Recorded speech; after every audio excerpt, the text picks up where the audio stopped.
Welcome to this certification prep session for OCI Foundation's certification exam. This session is intended to expose you to sample questions that are intended to mimic test questions. So these are not the questions you would encounter on the exam, provide you some test taking strategies, and help determine whether you feel prepared for the exam. This session is not at all intended to be the only material you study before taking the exam or teach you new concepts.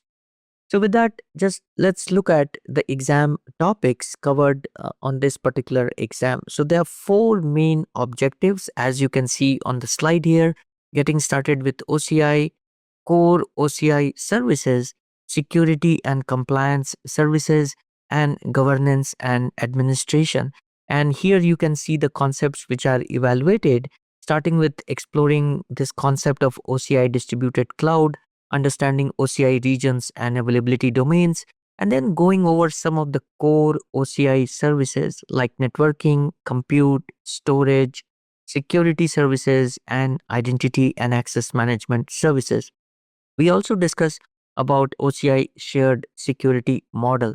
And then to complete the list of concepts, we talk about pricing model and OCI cost management tools. On the right hand side, you can see percentage of exam covered for each of these topics. So the first topic or objective is consist of around 15% of the exam.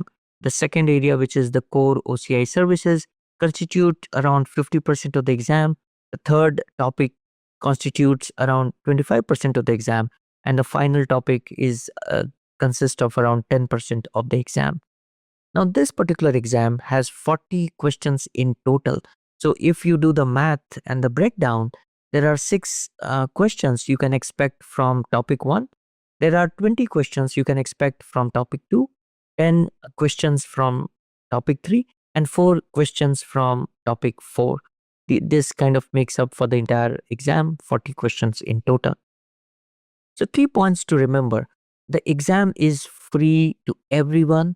So you can take this exam and you can take it multiple times. So if you don't succeed in the first attempt, you should definitely come back and retake the exam. Attempts are also free. You get a certain number of free attempts. The exam is completely free. There is no charge involved. The format is multiple choice questions. So you have 4 options and you have to choose one of those 4 options as the correct answer.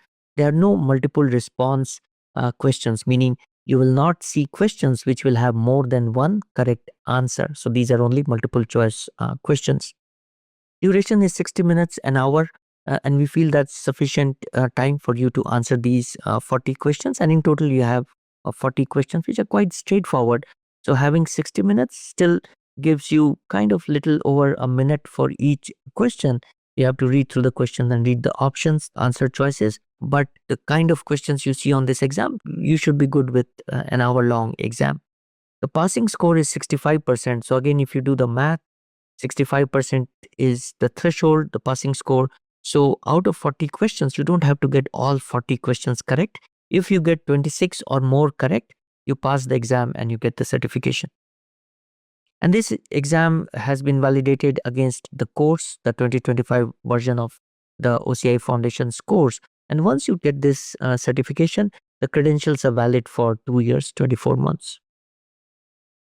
Now, let me give you some exam tips. The first tip, as I talked about in the previous slide, is these are multiple choice questions, not multiple response. So they are much simpler. You choose one answer choice, one option, and then you're kind of done with that particular question. So much simpler than multiple response questions. You should read the question very carefully, irrespective of whichever exam you take, and identify themes and keywords in the question, because some of these questions could be tricky. So you just identify what the question is asking for. Read all the answer choices very carefully. You might find 2 choices sounding exactly the same, or the service names might be similar. Identify and discard the distractors. There could be 1 or 2 choices which could be distracted, just to throw in kind of a distractor there, or a wrong choice which might just confuse you. So just identify and discard those.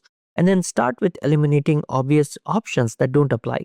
There would be cases where it would be just bizarre, like one of the answer choices. So you can just eliminate those. Those would not apply to that particular question. And very important, if you get stuck at one place, let's say you don't know the answer, you're trying to recollect what the answer is, don't spend a lot of time because you have to complete 40 questions in 60 minutes. So mark for review that particular question you cannot answer, and then come back, return, and you can always provide a response there. And finally, always answer. Worst case scenario, make a guess. There is no negative marking, and you should definitely answer all 40 questions. Whether you know answers to all of them or not, you should make educated guess, and you should always answer.